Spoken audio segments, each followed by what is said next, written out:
বৰ্তমান সময়ত আমি আমাৰ অতি মৰমৰ জুবিনদাৰ মৃত্যুৰ ন্যায় বিচাৰি যুঁজি আছো। এই যে আমি বিশেষ লক্ষ্য এটা আগত ৰাখি যুঁজ দিওঁ, হাজাৰ যন্ত্ৰণা, দুখ, ভাগৰ বা একো বাধাইও আমাক ৰখাব নোৱাৰে। আমি হাৰ নামানো বা পিছ হুহুকি নাহো, বাৰে বাৰে থিয় হওঁ আৰু শেষ লক্ষ্যত উপনীত নোহোৱালৈকে আমি যুঁজি যাওঁ।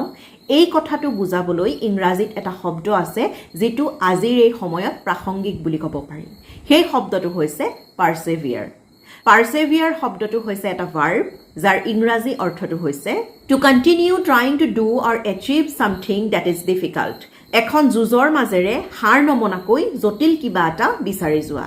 Learning English is tough, but if you persevere you can definitely improve your skills.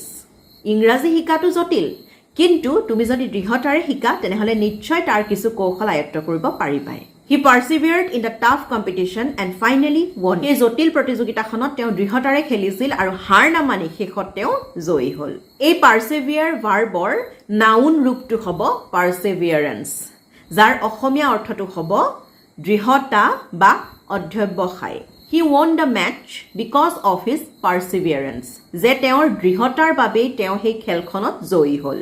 The competition was tough, but he showed perseverance and won. যে প্ৰতিযোগিতাখন জটিল আছিল, কিন্তু তেওঁ অধ্যৱসায় বা দৃঢ়তা দেখুৱালে যাৰ বাবে তেওঁ জয়ী হ'ল। গতিকে আজিৰ এই প্ৰেক্ষাপটতো এই পাৰ্চেভিয়াৰ বা পাৰ্চেভিয়াৰেন্স শব্দ দুটাৰ প্ৰাসংগিকতা আছে যে আমাৰ বাবে এই যুঁজখন জটিল, কিন্তু আমি যদি দৃঢ়তাৰে যুঁজো নিশ্চয় এদিন জয়ী হ'ম। The struggle is tough, but if we persevere then we will definitely succeed. পৰৱৰ্তী দেওবাৰে আকৌ লগ পাম। ধন্যবাদ।